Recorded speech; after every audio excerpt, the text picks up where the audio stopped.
How did you cheat the system? So I was 11 years old and at a water park with my family. I really wanted to go to Burger King that day and my dad had said repeatedly no way, he didn't have the money for that. They had this system where when you arrive, you bought a bracelet for $4, which you could exchange for a tube to ride around on stuff. At the end of the day, you'd return the bracelet and they'd give you $1. It was around the middle of the day and there were people both coming and going and there was a really long line at the stand to get/return bracelets. So I sold my bracelet to some guy at the back of the line for $3. He didn't have to wait and I gave him $1 off, so all good. Then I took that $3 and went and bought back 3 bracelets from people waiting to return them. I gave them the same price they'd get at the booth, but they didn't have to wait. I took those 3 bracelets and sold them to other people at the back of the line for $3. Rinsed and repeated a bunch of times. Spent about a half an hour hustling. Went back to my dad with $40 bucks and gave it to him and explained how I got it. Asked if we could go to Burger King now. He was like, yeah, you win. Whoppers were on me that day.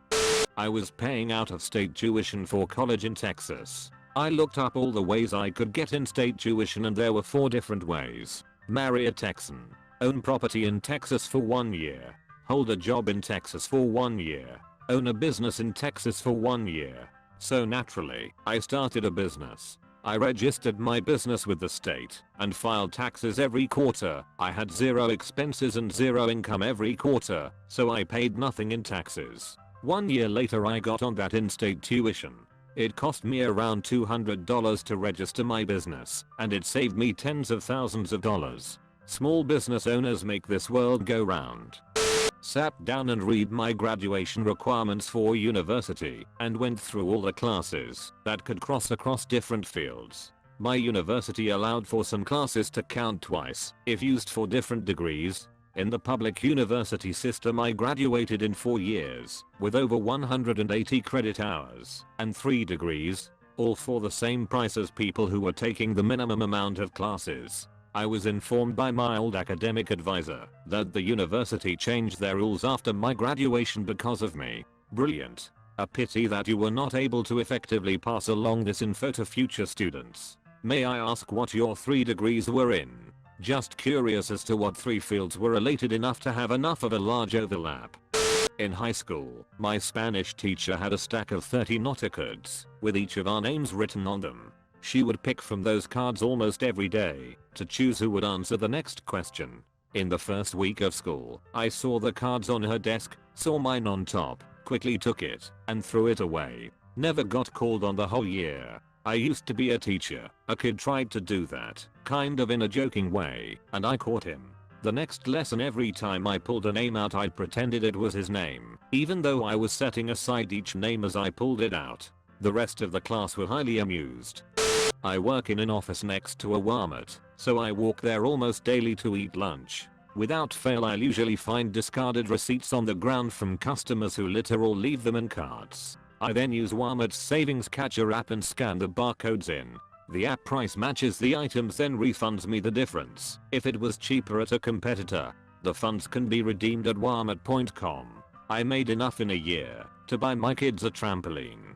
Edit. One more savings catcher story. I searched the hashtag #WALMART on Instagram about a year ago and saw some lady posted a picture of her receipt to brag that she was able to finally buy her own groceries. I snagged the barcode from her picture and made myself about $2. I then commented on her picture telling her thanks.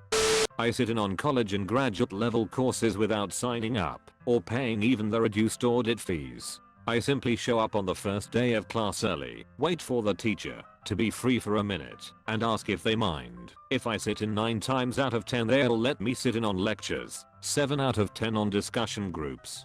I do this simply because I enjoy learning, and even if teachers aren't supposed to let me sit in, they're in charge of enforcing that and enjoy teaching to engaged students, so they are generally happy to have me. There are even schools which allow you to test for credits, so you can turn this free education into a quick and cheap degree when you've done enough of it. I bought my first HD TV in 2003 at a large box store. The guy tried to sell me the warranty, but I refused, citing I didn't have enough for the TV, $2,200, and the warranty, $450.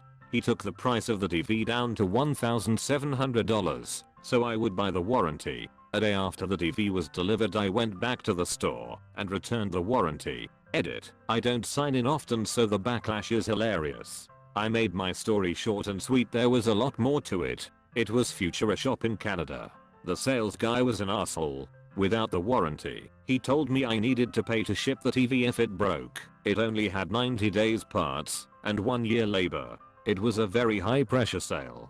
When I got the TV, I read the manual and warranty. It was 2 years parts and labor, and they come to my house if the TV is over 20 inches. Meaning I paid $450 for 2 extra years of warranty while I passed burn-in period. So the guy lied to sell the warranty. Also, the TV did have a problem, and to fix it cost less than $100. I sold it a couple years ago and it was still working perfectly. Many people calling me a dick. Awesome. What was the point of the post? Aren't most cheaters dicks?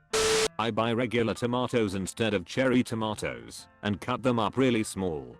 In both 7th and 8th grade, I could change the score I got at the end of my test by simply entering correct answers equals 20 into the JavaScript console. I just looked into the code to find this JavaScript function. The website dev needs to work on his skills before releasing a website to thousands of students. Man, it's like the test in Star Trek. If you are clever enough to cheat it, you probably deserve the pass. Unless it's an ethics test. I have the school bell audio recorded on my phone and play it 2 minutes before class is supposed to end. Yes, it has worked. When I was still at school, me and some friends, would often pretend to pack our things 5 minutes before the lesson ended. Sometimes, the spark ignited, and the rest of the class would, subconsciously, pack their things too, thus forcing the teacher to end the lesson out of social pressure. Or maybe it convinced him that he just didn't notice the bell. Or whatever. 5 minutes more break, yay. Do standardized tests count as systems? In elementary school we had to take one that was a week long. You would get one booklet, say 50 pages, were told to do pages 1 to 10, hand it in. Next day you get it back, do pages 11 to 20, hand it in. Get it back the third day, do pages 21 to 30, etc. Well, obviously I just looked ahead to the next day's pages and looked up stuff I didn't understand. It's like they were begging you to cheat. We figured out how to skip school every Thursday afternoon for 5 years without being caught. At my school, Thursday afternoon was sport. You had to sign up for a sport at the start of each term and names were checked off to make sure you signed up. Then you get kicked out of the sport you signed up to. For some reason my school offered fishing as a sport. The teacher that took it was super passionate about fishing and hated anyone who didn't take it seriously. So every term we turn up to first fishing session with broom handles with string and paper clips tied to them as our rods, and boom, kicked out of fishing. So the teacher sends a note to the office with the next roll sheet that we are no longer on the roll. This isn't uncommon because you're allowed to change sports in the first 2 weeks in case you sign up for something and then don't like it. The school's system works so that the office ladies only enter in the system if you're absent and you're otherwise assumed to be present. But now we are not on any roll and we don't get marked absent anywhere. In work we have a clocking in/out system, which pays you an extra 15 minutes wage if you stay for 7 minutes. For example, shift ends at 8 PM. If I stay clocked in until 8:07, I get paid an extra 15 minutes. Now, I make sure to turn up to work at least 7 minutes early to clock in and make sure I use the toilet or something at the end of my shift, so I clock out a little later. I typically get paid an extra 30 minutes for pretty much no time at all. I've been doing this for about a year and it's earned me an extra £700-800 on my yearly wage.